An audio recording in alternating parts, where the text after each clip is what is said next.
Assalamualaikum warahmatullahi taala wabarakatuh dan selamat pagi. Okey, hari ini kita akan pergi kepada bab 2, perwakilan data. Okey, untuk bab 1 kita akan uh, cover waktu hujung uh, tingkatan. Okey. Okey, untuk bab 2, perwakilan data, kita akan belajar kriptografi dalam keselamatan data.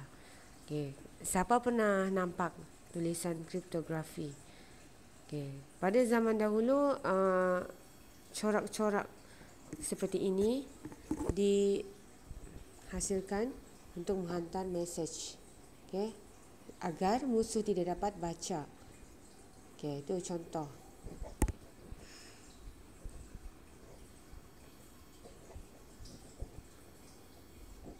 Okay, kriptografi dalam keselamatan data. Okay, dalam pengkomputeran, okay, kriptografi dicipta untuk memberikan keselamatan. Okay, okay, ini adalah perkara penting yang perlu di-highlightkan. Okay, apakah maksud kriptografi? Okay, ini kamu kena tahu juga. Okay, kriptografi berasal daripada bahasa Yunani yang terdiri daripada dua suku kata, kriptos dan grafin. Kriptos bermaksud sembunyi, grafin bermaksud tulis. Jadi dia lebih kepada kata sembunyi ataupun kata rahsia, kod rahsia. Okay. Okay, untuk aktiviti seharian di dalam komputer, rasanya kita selalu juga jumpa kriptografi dalam komputeran. Contoh, contoh sekarang ni kebiasaannya dalam akaun bank lah, kan? So ada duit di sana dan orang akan selalu cuba untuk access, hack. Jadi cara penyimpanan dalam bentuk digital ini boleh membuka ruang untuk pencerobohan maklumat. Sebab dalam digital kita sedia tahu maklumat disimpan dalam 1 dan 0. Jadi perlu ada kriptografi agar maklumat yang kita simpan itu tidak mudah untuk diceroboh. Seterusnya.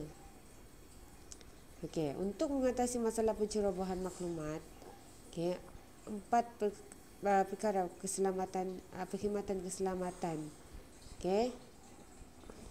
Yang penting, kerahsiaan, pengesahan, integriti dan juga tiada sangkalan.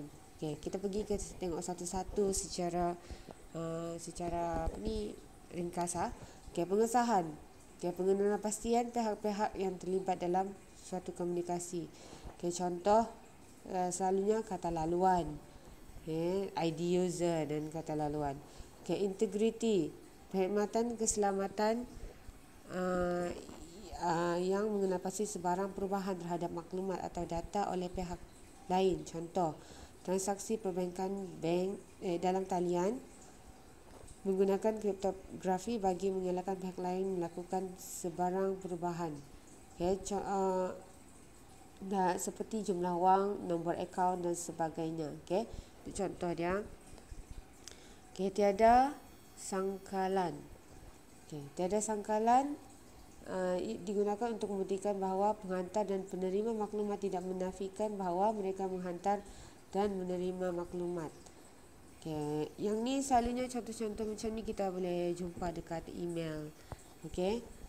Email, contoh ada orang cuba untuk hack kita punya akaun. Gmail akan hantar sangkalan. Contoh, betulkah kamu masuk ke dalam ni akaun ni? Dia akan tanya. Jadi kita kalau bukan kita boleh cakap bukan. Rasanya banyak juga apps yang macam tu. Contoh WhatsApp. Kalau kita mau login di mana-mana software online, dia akan tanya. Jadi kriptografi ni kita kena tahu secara teori dululah. Teorinya apa? Apa kepentingan dia? Kemudian barulah kita akan pergi kepada proses cipher. Okey, proses Schiffer. Okey. Dalam proses Schiffer ni, kita akan belajar langkah-langkah untuk penyulitan, encryption dan juga nyah sulit, decryption. Okey. Kita tengok sedikit tentang penerangan tentang proses Schiffer. Okay, dalam kriptografi, pasangan algoritma digunakan untuk melakukan penyulitan dan nyah sulit. Okay, pasangan algoritma ini dikenali sebagai algoritma kriptografi atau Schiffer. Suatu teks biasa akan melalui proses penyulitan yang menyebabkan data berubah menjadi bentuk yang tidak bermakna, iaitu teks Schiffer, sebelum dihantar kepada penerima. Hanya penerima yang berhak saja dapat melakukan proses nyah sulit, decryption, iaitu menukarkan kembali teks Schiffer menjadi teks biasa. Setiap proses penyulitan dan proses nyah sulit dapat dilengkapi dengan penggunaan key yang hanya diketahui oleh penghantar atau penerima. Okay, teks Schiffer tidak boleh dinyah sulit oleh pihak yang tidak berhak tanpa kunci tersebut. Okay, jadi kita boleh nampak kata kunci dia di sini ada plain text, ada penyulitan, ada teks Schiffer, ada nyah sulit dan juga keyword ataupun kata kunci. Okey, kita tengok kepada dua jenis Schiffer. Okey, dua jenis Schiffer.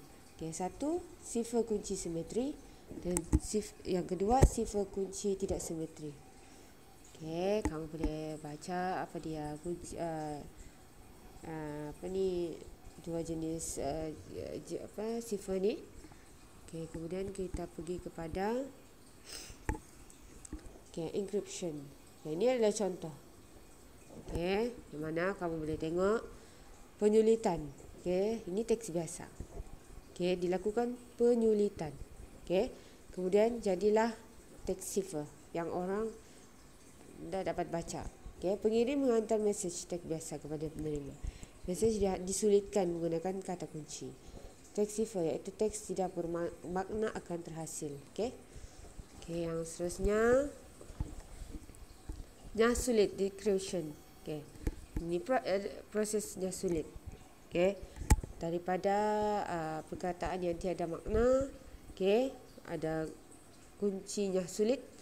Okey, barulah terhasilkan maklumat yang dikehendaki. Okey.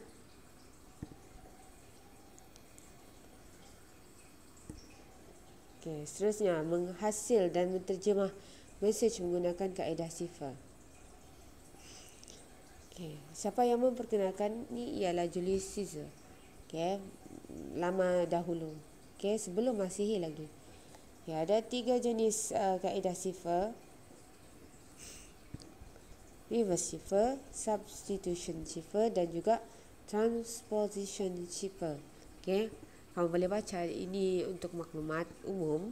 Okay. Digunakan, apa tujuan digunakan Schiffer ni selalunya dalam peperangan. Okay, ataupun kita penyampaian maklumat yang rahsia. Okay, kita tengok satu-satu. Reverse Schiffer. Okay, reverse Schiffer ni ialah kata kunci kaedah Schiffer yang paling mudah. Okay, di mana kita guna cara songsangan. Okay, dan terdapat 3 jenis reverse Schiffer. Okay. Okay, 3 jenis kita boleh tengok di sini.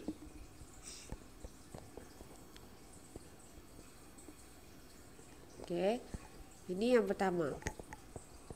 Songsangan dilakukan berdasarkan abjad A, Z, hingga Z. Okay, mula-mula sekali susun abjad A, Z sebelum dan selepas disongsangkan. Kemudian mesej disulitkan dengan menggunakan abjad yang telah disongsangkan. Okay, contoh. Ini mesej sulit anda. Kemudian teks Schiffer kita padankan saja. Okay. Kita padankan M. Okay, M dengan E jadi N. Okay. Kemudian I jadi V. Okay, dan seterusnya. Itu contoh songsangan A to Z. Okay.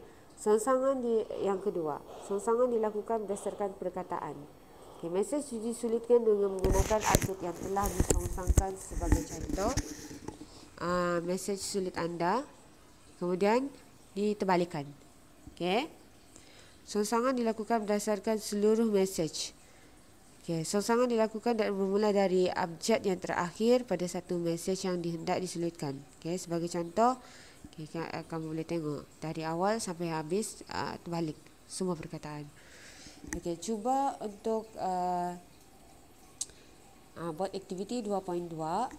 Okay, mesej juara ialah kumpulan Zamrud. Okay, jadi cuba untuk hasilkan tiga jenis reverse chipper. Okay, cuba buat 1 dan 2 saja dulu sebab kita dah boleh buat kumpulan. Okay, buat dalam bentuk ketiga ini.